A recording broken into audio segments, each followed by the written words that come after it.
Hello guys and welcome back to the next episode of Garuda. Yeah, in the last episode you've seen how Silv does like a lot of the garden work which I've started, and today I'm going to add a few more things to the gardens, but as well we'll be doing something different, and I will be joined again by Silvarret. Hello. Hello, everybody. How are you doing, Oh, by the I'm way? doing fine. What about you today? I am very fine too. It's terrible weather outside. I feel like we're in Western Europe, which I guess we are. And the weather is so vastly different from what everything in the Thai project is like that it feels so weird to me. But I'm fine Yeah, anyway. that's. I think the weather is a problem outside, but as long as we're inside and watching our Thailand-inspired area, we can feel like how the weather would be nice. But anyway, yeah, as you said, it's our average Western weather. Maybe that's also the reason why we are so much into building this kind of Thai-inspired area. And the good thing though is we can't have rain in Planet Coaster right now, so it will be always Mhm. sunny. So yeah, Exactly. just before we go into our kind of it's somehow again yeah, we are used to have like a random commentary in the last episodes. In the last one was really deep into discussions about theoretical things and so on. Today I want just to go back to what I'm going to build today, and as I've got the park from Silv, I had no idea what to do, but somehow I spotted this free area in the middle of the round pathway just at the beginning of the park, and I wanted to go in with an information desk. And right now I'm trying to build a really kind of Thai inspired as well, but also a rounded shaped roof to this information desk, which ended up being so hard to do. But with all these small wooden pieces, it was kind of, I was able to do this, and I hope it just turns out right. I think we are not just there in the time lapse, but it was a lot of work, and I hope that we can use this one later on in the park as well, because it was so much work and we should use it all over the spot. That's just one of the biggest problems with the Asian themes in general, be it Chinese or Japanese or well Thai in that case, is that a lot of the focus, interestingly. Oh god, I don't want to go too far into this because I can already imagine myself talking about this for 10 minutes, but a lot of Go the on, focus please is on go the on. roofs of buildings, like where detailing in European buildings is very often on the walls and decorations around the windows and doors, that kind of thing. A lot of the focus on the detailing in Asian buildings is often on the roof, and in Planet Coaster that complicates things so much because we just have so many roofs in the game and they're all very simple. So as soon as you want to get into any Asian style of roof, be it the standard sort of Thai roofs or the rounded Asian roofs, which we have used, or which Rudi has used for the round building here, you have to make everything custom, which makes everything pretty complicated to do. But it does work out very nicely in the end, and I think it looks very sexy. Yeah, thank you for that. But you're absolutely right. Like all these, oh wait, just let's start over a little bit differently. When I really just watched those temples and stuff like this on the first day being in Thailand, I was, as you said, so much inspired by just the roof work, because like they have a lot of flat walls, like with kind of nearly nothing on it, and I was wondering why Hmm. this is the case, because and we're again going into deep stuff like theoretical stuff, but Yep.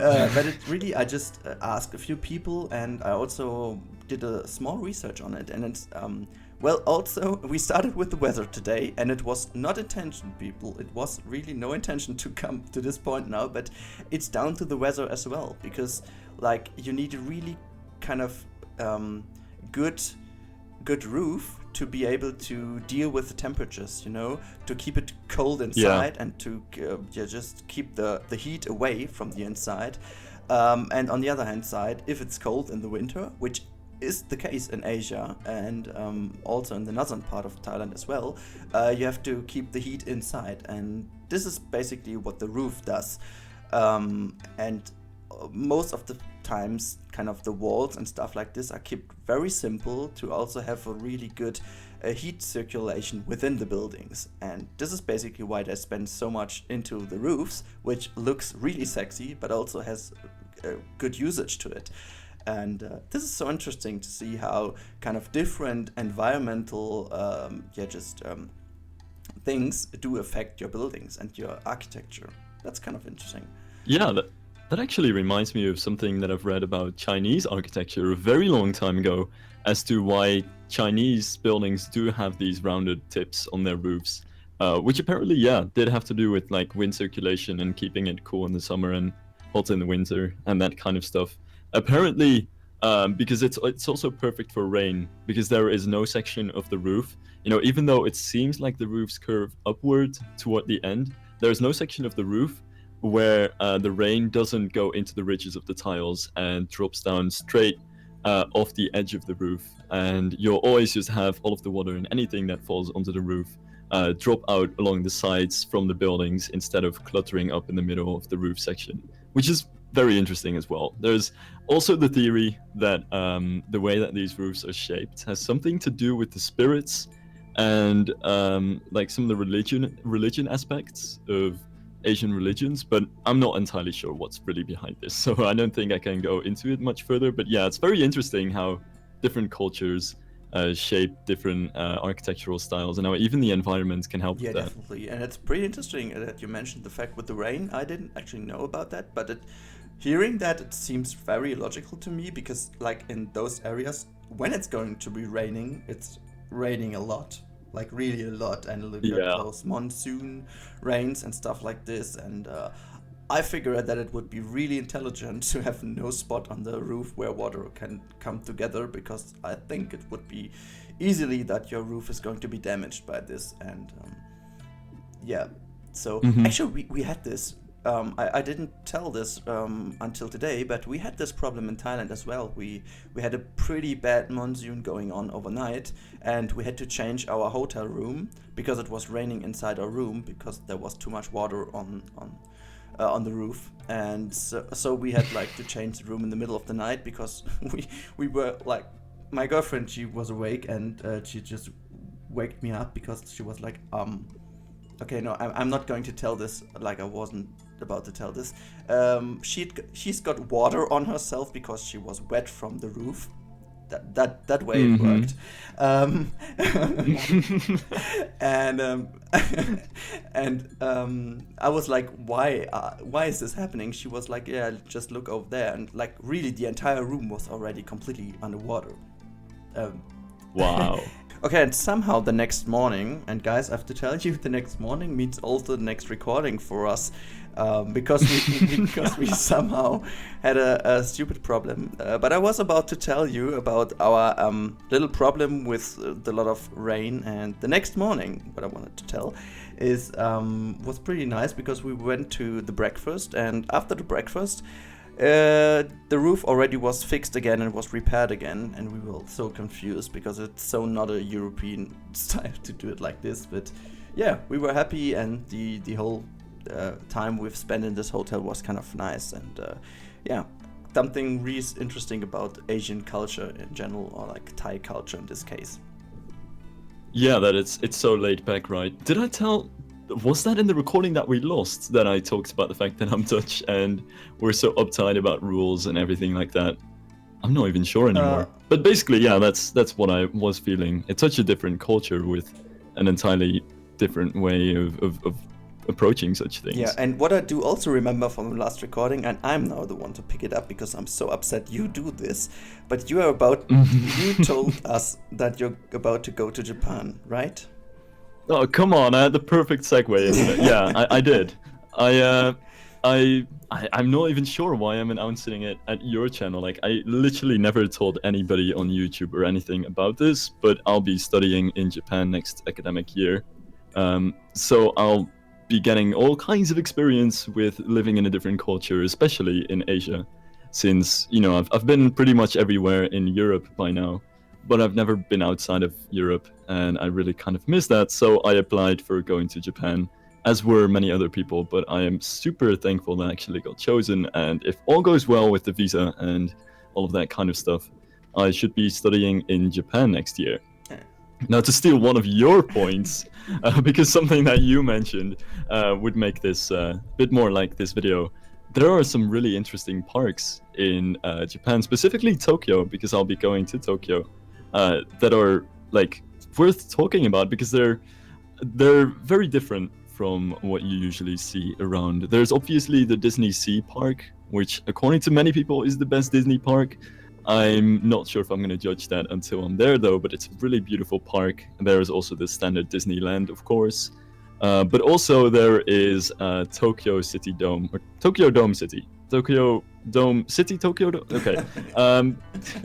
I, I think that the name of the part of the park that we're talking about is like Spa Aqua or something like that. Anyway, regardless of names, there's a coaster in Tokyo which is called Thunder Dolphin, and it is one of the most spectacular coasters out there. It's in the middle of Tokyo, and like really smack dab in the middle of all the skyscrapers and all of the busyness. So it's a coaster that goes through the middle of a Ferris wheel that doesn't have a hub in it.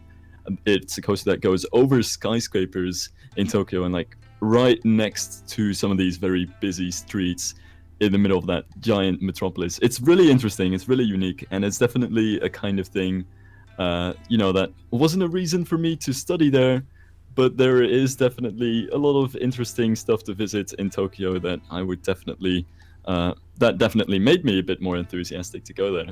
So we'll see. I'm already now starting to be jealous about this, but I'm so much looking forward for you actually that you have the chance to go there, because it's like really cool to see theme parks and stuff like this, and also this kind of big and great city which you normally would not have the chance to go there. And another thing which is really interesting is that you're actually not going to be there like as a tourist, but you are there like as a student, and you can enjoy the city for like 4 months or even longer, and really kind of get the feeling of the city and of this whole area. And apart from this, like a funny side note or maybe like a happy accident, you can also visit some of the greatest theme parks all over the world.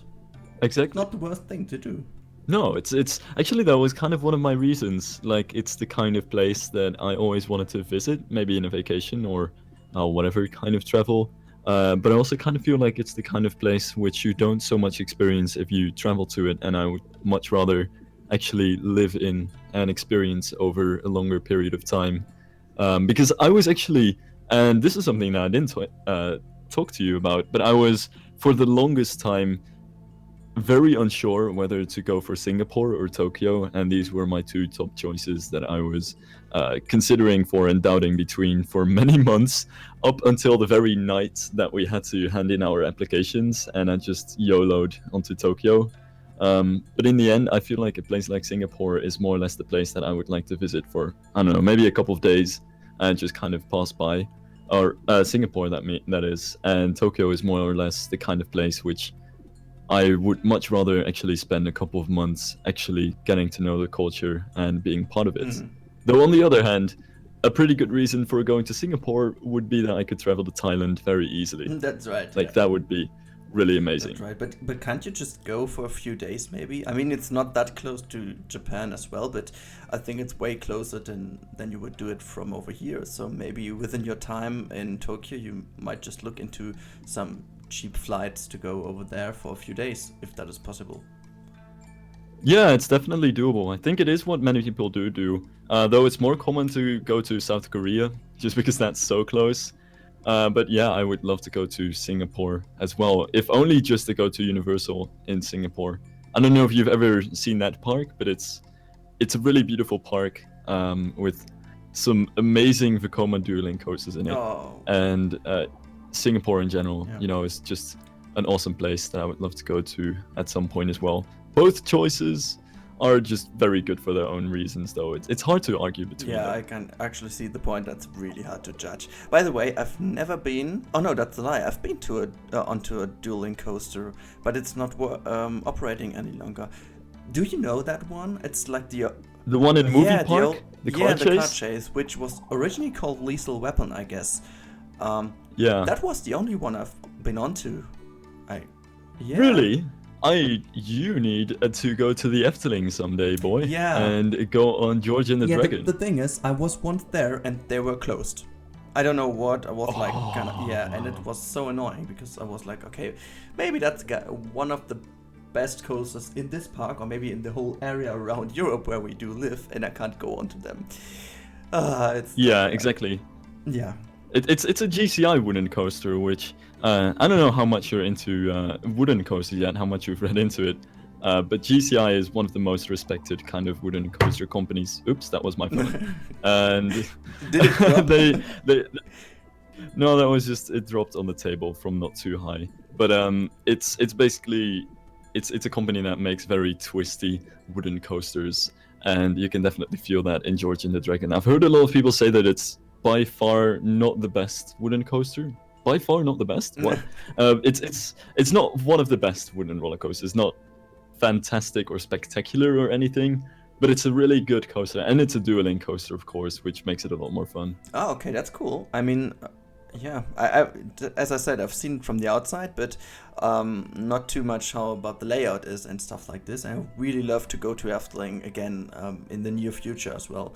I first of all have to go to Phantasialand again, because I didn't went on to Taron. I haven't been onto. I have been onto Black Mamba just a few weeks after it's been opened, but the theming wasn't done there, so I have to go onto it with the final theming now. Yeah, a lot of theme parks I have to visit in the near future. Well, same for me actually. Phantasialand, I've never been there, but it's super high on my bucket list of to-do theme parks, probably the highest, and probably from what I can tell from the internet, my favorite park in the world.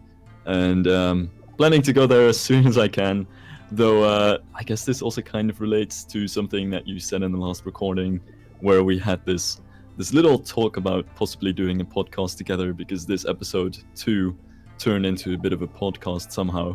But maybe we might do a theme park related podcast at some point in the future. That would be really awesome, so that we could take all this talk there and maybe actually even visit some theme parks and do some stuff.